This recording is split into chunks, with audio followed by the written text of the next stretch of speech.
Le Maroc est confronté à une pénurie d'eau qui va en s'aggravant. L'agriculture joue un rôle vital dans l'économie de ce pays d'Afrique du Nord. C'est pourquoi il investit aujourd'hui dans des systèmes d'irrigation de pointe. La Banque mondiale soutient le Maroc via des centaines de millions de dollars de prêts. Mais est-ce vraiment la solution ? La région de Douakala, au nord-ouest du pays, est une région riche et fertile. Mais les pluies sont devenues moins abondantes à cause du changement climatique.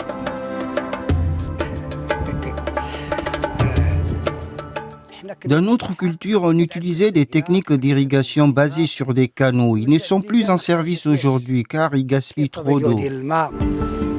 Les techniques modernes comme l'irrigation goutte à goutte réduisent au minimum les pertes d'eau. La Banque mondiale a lancé ce projet dans la région en 2009.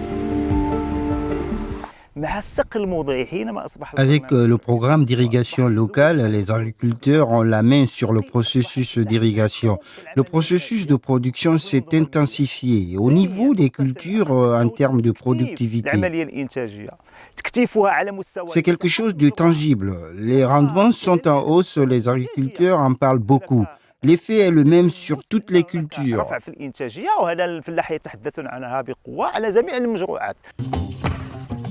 Avec l'irrigation goutte à goutte, l'eau pénètre dans le sol au plus près des racines des plantes. Le projet coûte l'équivalent de 158 millions de dollars. Les agriculteurs qui y participent ont dû souscrire un prêt à taux bonifié. Cette technologie coûte cher, mais elle vaut la peine car elle permet une production importante. Avec l'irrigation traditionnelle, nos rendements pour la betterave étaient de 40 à 50 tonnes. Depuis l'introduction de la micro-irrigation, ils sont de l'ordre de 100 à 120 tonnes par hectare. Le Maroc est l'un des nombreux pays qui s'appuient sur l'irrigation artificielle.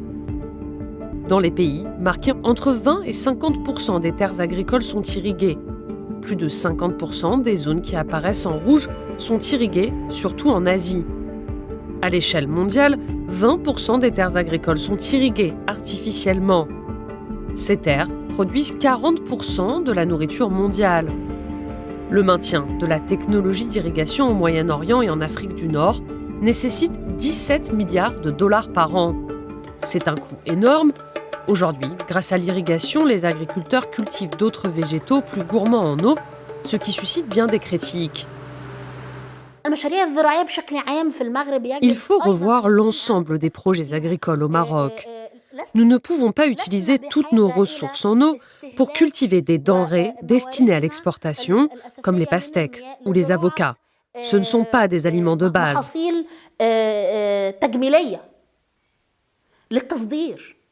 Nous devons cultiver des produits qui contribuent à notre propre sécurité alimentaire. Car la région, le Moyen-Orient, mais aussi l'Afrique du Nord, sont particulièrement menacées par la famine, notamment à cause de la guerre en Ukraine. Mourabad Al-Doblani a déjà dû partir à l'étranger parce que les terres familiales ne produisaient plus assez. Mais il est rentré au pays et a acheté plus de terres pour y planter des oliviers plus sobres en eau. Avant l'arrivée de l'irrigation goutte à goutte, on pratiquait une agriculture traditionnelle et les gens émigraient comme je l'ai fait parce que les champs n'étaient plus productifs. L'introduction du goutte à goutte a contribué à convaincre beaucoup de villageois de rester et en a incité d'autres à revenir et à investir dans la terre et dans leur exploitation.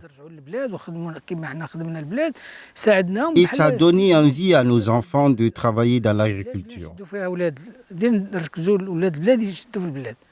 Malgré la micro-irrigation, l'agriculteur reste le secteur qui consomme le plus d'eau au Maroc. Les réserves souterraines se raréfient. Les techniques modernes d'irrigation et le projet de la Banque mondiale ne sont donc pas des solutions à long terme pour l'agriculture marocaine.